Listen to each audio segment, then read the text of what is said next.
Melissa and Jason Carter looked like the perfect couple, until Jason was found dead in a parked car, and all signs pointed to Melissa's secret lover as the killer. Beneath their picture, perfect life in suburban Georgia, lay a twisted plot driven by greed, betrayal, and a 1 million life insurance policy. What no one saw coming was how far Melissa would go, and who she'd recruit to make her husband disappear forever. In the quiet, tree-lined neighborhood of Brookhaven, Georgia, the Carter family was admired by nearly everyone who knew them. Jason Carter, 42, was a respected financial advisor with a thriving practice in downtown Atlanta. He was known for being reliable, smart, and, above all, kind. Clients trusted him. Friends counted on him, and neighbors often turned to him for advice on everything from mortgage refinancing to retirement plans. Jason wasn't flashy or loud. He was steady, grounded, and appeared genuinely devoted to his family. His wife, Melissa Carter, was equally well liked in the community. At 38, she had the kind of calm, graceful presence that made her approachable. She volunteered at the local animal shelter, organized school fundraisers, and always had a tray of cookies ready when neighborhood kids came over to play with their 6-year-old son, Noah. With her glossy brown hair and warm smile, she seemed the perfect complement to Jason's more reserved demeanor. Together, they gave the impression of a couple that had it all figured out. A successful marriage, a beautiful home, and a happy child. Their house was one of the largest on the block, a 2-story colonial-style home with navy shutters, a wraparound porch, and a backyard big enough for birthday parties and weekend barbecues. The lawn was always neatly trimmed. Jason would be seen out front on Saturday mornings, mowing the grass while Noah played with a soccer ball nearby. Melissa often tended the flower beds, chatting with neighbors as she pruned the roses. To outsiders, theirs was the kind of life people dream of: secure, loving, uncomplicated. But things aren't always what they seem. In the months leading up to Jason's death, there had been subtle changes. Jason, who was typically laid back, had become slightly more guarded. He was seen working longer hours, often staying late at the office or taking calls in his car rather than in the house. He told friends it was due to a market downturn that had clients on edge. No one pressed further. He was still polite, still showing up to soccer games and church events. But there was a faint cloud behind his eyes, as if something was weighing on him. Melissa, on the other hand, appeared more vibrant than ever. She had taken up a new workout routine and joined a local gym. She mentioned it casually to friends, saying she just needed a little time for herself. She started dressing differently, more stylish, more fitted clothing, and was often seen coming home later than usual. Still, no one suspected anything sinister. People change, couples adjust, life moves on. Around this time, Jason made a significant financial decision. He increased his life insurance policy from $250,000 to $1 million. When he spoke with his insurance advisor, he justified the change as a smart move for his family's future. He said he wanted to make sure Melissa and Noah would be taken care of no matter what happened. Jason had no known health problems, no risky hobbies, and no intention of leaving his job or relocating. It was simply, in his words, a responsible choice. He wasn't secretive about it either. Melissa accompanied him to the insurance meeting and even helped organize the paperwork. They seemed united in their planning, as though they were looking ahead together. No one batted an eye. After all, Jason was the kind of man who thought ahead. He had always played it safe. Then came the morning of October 14th. Jason didn't show up for work. His assistant tried calling several times, but the calls went straight to voicemail. Melissa said he had left the house early for a client meeting and hadn't mentioned anything unusual. Hours passed. By evening, panic began to set in. Melissa filed a missing persons report just after 6:30 p.m. Later that night, police located Jason's car in a wooded area about 3 miles from their home. The engine was off. The windows were rolled up. Inside, Jason was slumped over in the driver's seat, shot once in the head. The gun was not found at the scene. There were no signs of forced entry. No struggle, no blood trail. Just a clean, single gunshot wound and a lifeless body. At first, authorities considered the possibility of suicide. But it didn't add up. The shot's angle was strange, too awkward to be self-inflicted. There was no gunpowder residue on Jason's hands. And most importantly, there was no weapon. The illusion of the perfect family shattered overnight. What had appeared to be a tragic accident or a moment of despair suddenly took on a more chilling tone. The community mourned, but whispers began to circulate. Jason Carter didn't seem like the type to take his own life. And the more investigators looked into his death, the more unsettling the truth became. As the days passed after Jason Carter's death, the town of Brookhaven remained on edge. A husband and father had been found murdered, yet there were no obvious suspects, no witnesses, and no clear motive. People whispered about it in grocery store aisles and coffee shop lines, wondering how something so violent could happen to someone like Jason. He had no known enemies, no history of criminal activity, and no signs of a troubled life. To the public, it looked like a senseless killing, but to investigators, it felt too calculated to be random. Detectives continued to dig into Jason's life, examining every detail they could find. They reviewed his recent meetings, client communications, and security camera footage around his usual routines. There were no strange figures lurking outside his office, no threats sent by email or phone, no significant financial stress. His accounts were healthy, his work performance steady. The deeper they looked, the more it seemed like Jason had simply disappeared from his daily routine that morning and ended up dead for no clear reason. But detectives knew there was always a reason. They returned to the crime scene multiple times, searching for anything that might have been missed. The cigarette butt found near the vehicle was tested for DNA, and the results were pending. Soil samples, tire tracks, and stray fibers were collected and sent for analysis. They questioned residents near the wooded area, but no one had seen or heard anything unusual. Still, something about the scene stuck out. The car doors were locked from the inside. The engine off, Jason's wallet and phone untouched. It felt staged. Back at the station, attention shifted back to Melissa Carter. She had appeared calm during her initial interviews, but that calmness had its own weight. There had been no emotional outbursts, no panic, just quiet cooperation. Her alibi for the morning of the murder was that she had stayed home after Jason left for a client meeting, but security cameras showed no signs of her leaving the house until nearly 2 hours after Jason was estimated to have been killed. Her phone's GPS data placed her in the area of the house for most of the morning, except for a strange blip, a 10-minute window where her phone disconnected from the home Wi-Fi and registered no data activity. It was a short gap, but enough to raise eyebrows. Investigators decided to take a closer look at Melissa's digital footprint. With a warrant, they accessed her full phone records, social media accounts, and browsing history. What they found added layers to the mystery. There were frequent communications with a man named Travis Bell, often through encrypted apps that attempted to conceal message history. While many messages had been deleted, forensic analysis recovered fragments. References to meeting up, coded phrases, and private rendezvous were uncovered. There was no mistaking it. Melissa was having an affair. The name Travis Bell triggered interest.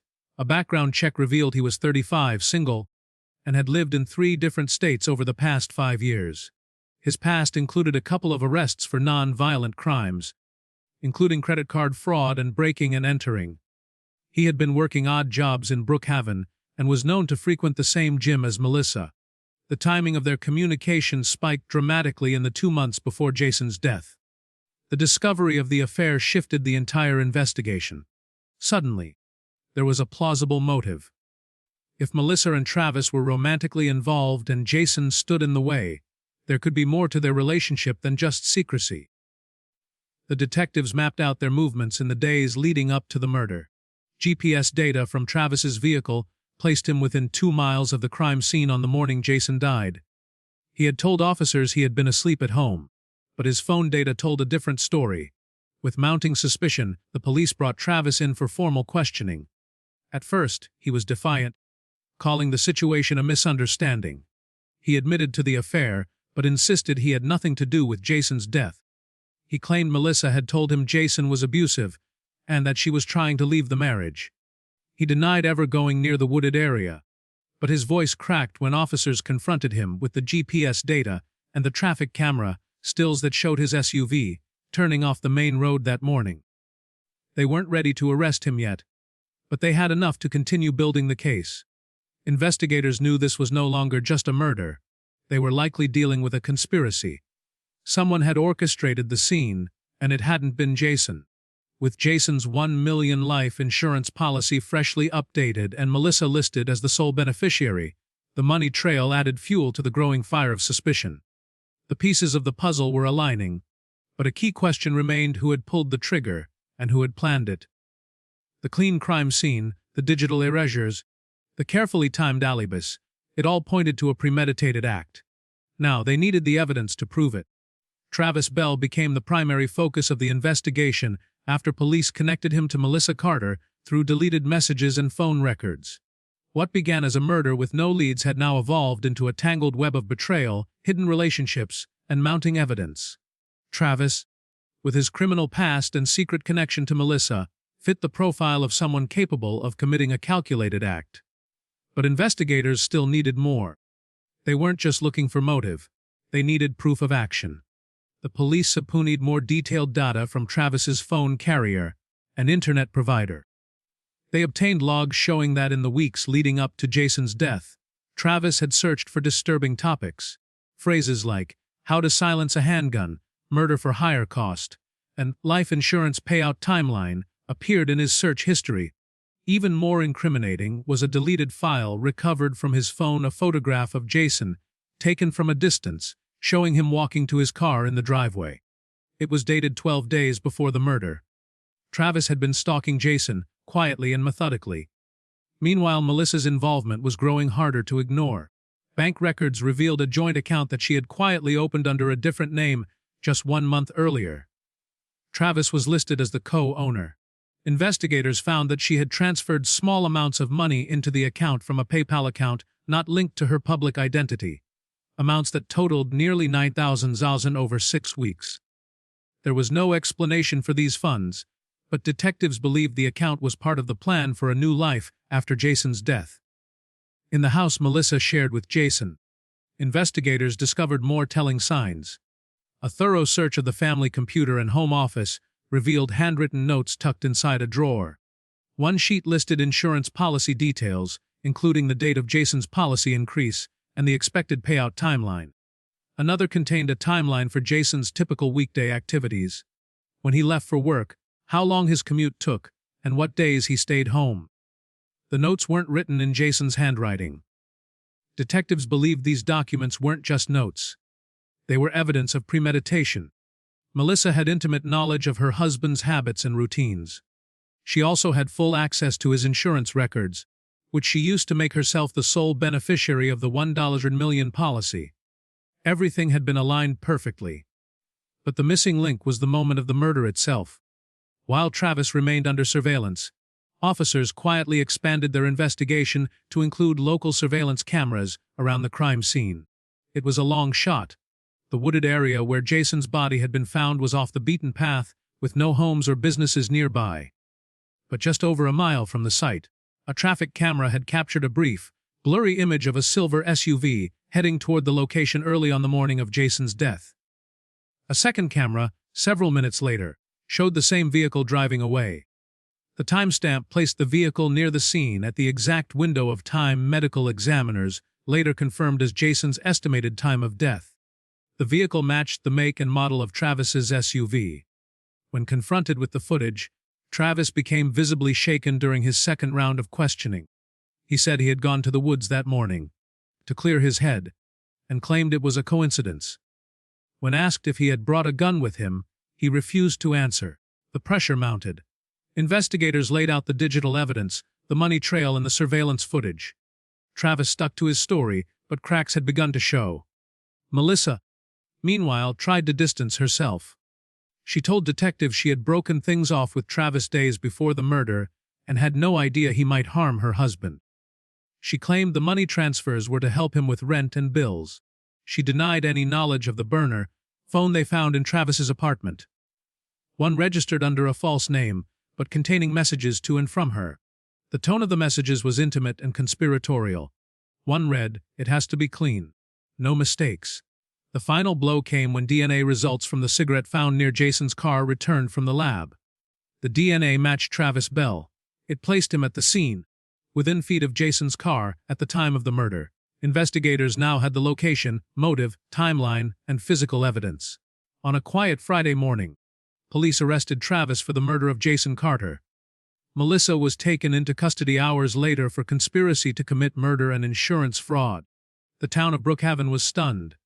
A story that had started with a tragic death had transformed into a calculated plot involving secret lovers, $1 million motive, and a cold, blooded plan carried out with chilling precision. Everything they thought they knew about the Carter family had changed. In the weeks following the arrests of Melissa Carter and Travis Bell, the truth behind Jason Carter's murder began to emerge in painstaking detail. Prosecutors built a timeline that painted a picture of greed, deception, and a calculated effort to erase a man's life for financial gain. What made the case even more disturbing was how meticulously planned it had been. Melissa and Travis hadn't acted on impulse, they had created a blueprint for murder. Detectives traced the origins of the plan back nearly 5 months before Jason's death. That was when Melissa first convinced her husband to meet with a new insurance advisor. Jason already had life insurance through his employer, but Melissa persuaded him to add a private policy. She told him it was important to secure their son's future, in case anything ever happened. Jason agreed, trusting the woman he'd spent over a decade with. He signed the forms without hesitation, naming Melissa as the sole beneficiary.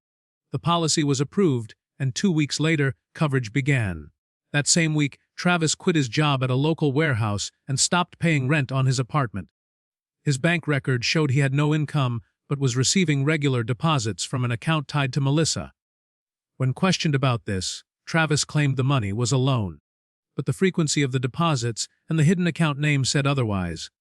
During the pre-trial hearings, prosecutors introduced transcripts of recovered messages between Travis and Melissa. Though fragmented, the contents were chilling. They showed long conversations about Jason's routines, his vulnerabilities, and how to avoid suspicion. One message recovered from Travis's encrypted phone read, "If it looks like suicide, we walk away clean." Another, believed to be from Melissa, said, "No weapon, no trace. Just disappear." Melissa maintained her innocence in public, showing emotion during interviews and insisting she had no idea what Travis had planned. But investigators weren't convinced. Not only had she maintained close contact with Travis after the murder, but she had also attempted to cash in the insurance policy just 3 days after Jason's funeral. The request was submitted electronically, with Melissa listing herself as the grieving spouse. She included a copy of the death certificate and a notarized affidavit. The insurance company, however, had already been warned by authorities to delay any payout due to the ongoing investigation. When news broke that Melissa had attempted to collect the $1 million payout so soon after her husband's death, public opinion quickly turned against her. Friends who had once rallied around her stopped returning her calls.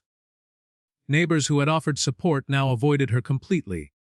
The perfect wife and mother had become a central figure in one of the most talked about crimes in the state. The forensic evidence further solidified the case. Fingerprint analysis showed that both Melissa and Travis had handled the documents used to apply for the new policy.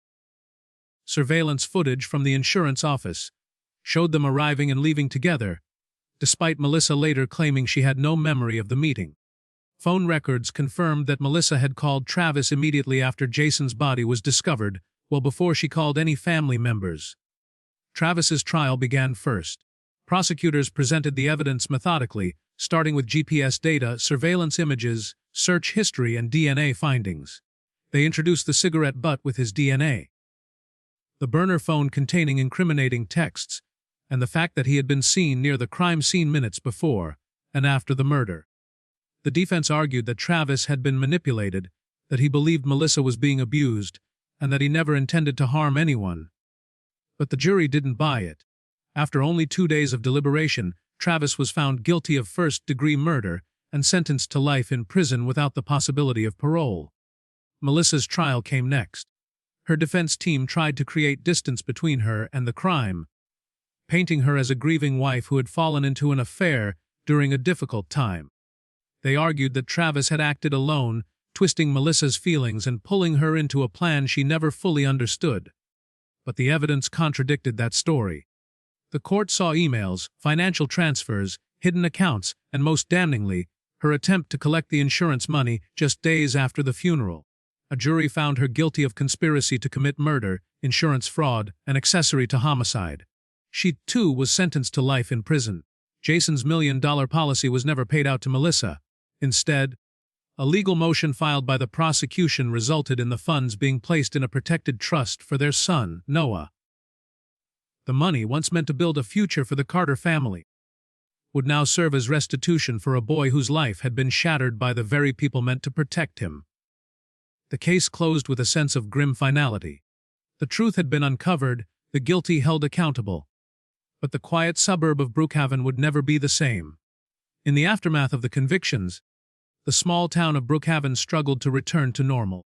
The shock of Jason Carter's murder had given way to a deeper kind of unease, a lingering discomfort that came from realizing how easily the appearance of a perfect life could mask something sinister. The Carters had seemed like the ideal family. But beneath the surface, betrayal had been brewing for months, maybe longer. Now, the truth was out, but the damage left behind could not be undone. For the investigators who had worked the case, there was one final discovery that would bring everything into focus. A piece of evidence that had initially gone unnoticed. During a final digital sweep of Melissa's laptop, a folder buried in a hidden partition was recovered. Inside were saved screenshots of emails and insurance forms, as well as a journal file containing a series of personal entries. Though not labeled clearly, the writing was Melissa's.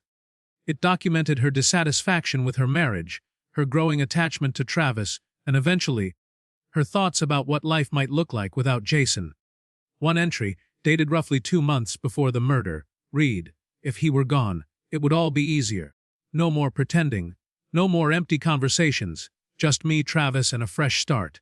It wasn't a confession in the legal sense, but it was one more nail in the coffin of her public image. Melissa hadn't been a passive participant. She hadn't been coerced. She had envisioned a life beyond her husband, and was willing to do anything to make it happen. What made the case so chilling wasn't just the planning or the violence. It was the coldness behind it. The quiet dinners with Jason while planning his death. The shared parenting of Noah while preparing to destroy his world. The smiling photos still on social media, taken just days before Jason was killed. Every part of it spoke to a calculated detachment that left many wondering how someone could carry on a normal life while hiding such dark intentions. The court of public opinion turned sharply against Melissa. News outlets ran headlines calling her the Black Widow of Brookhaven. True crime forums picked apart every detail, from her body language in interviews to the timing of her texts with Travis. Documentaries and podcasts followed, each dissecting the story with a mix of fascination and horror. Yet for those who had known the Carters personally, it was less about scandal and more about heartbreak. Jason had been a kind, trusting man, someone who believed in the people closest to him even as they plotted behind his back. In the final stages of the legal process, a custody battle began over young Noah. With both parents convicted and serving life sentences, Jason's sister Rebecca stepped forward. She had lived in North Carolina with her husband and 2 children, but she quickly filed for guardianship. Melissa's parents also filed for custody, insisting that their daughter's actions shouldn't cost them their relationship with their grandson. A family court judge ultimately ruled in favor of Rebecca, citing Noah's best interest and the stability she could offer. Melissa was granted limited, monitored communication rights, but only through letters and only twice a year. The $1 million insurance payout, originally the motive behind the murder, was redirected by court order into a protected trust, managed by a third-party financial firm. The trust was structured to fund Noah's education, therapy, housing, and future needs. He would have access to the money once he turned 25, though yearly allowances were provided for his care and schooling. The court wanted to ensure that the money, intended to support a family, would at least support the child left behind.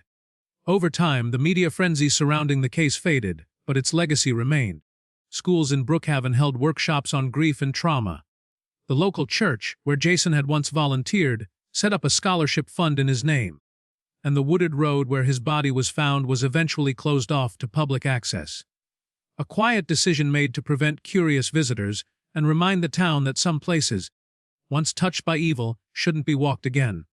As the years passed, Noah began asking questions. His aunt answered carefully, telling him the truth in pieces he could handle. One day he would know the full story. He would understand how his father had died and why. He would read the case files, the headlines, the court transcripts. and he would be forced to carry a legacy built not by choice, but by the cruel decisions of those meant to love him most. Justice had been served, the case had been solved, but the wounds it left behind would never fully heal. What began as a calculated plot for money and freedom had ended in shattered lives, broken trust, and a small boy growing up with only memories of the father he lost.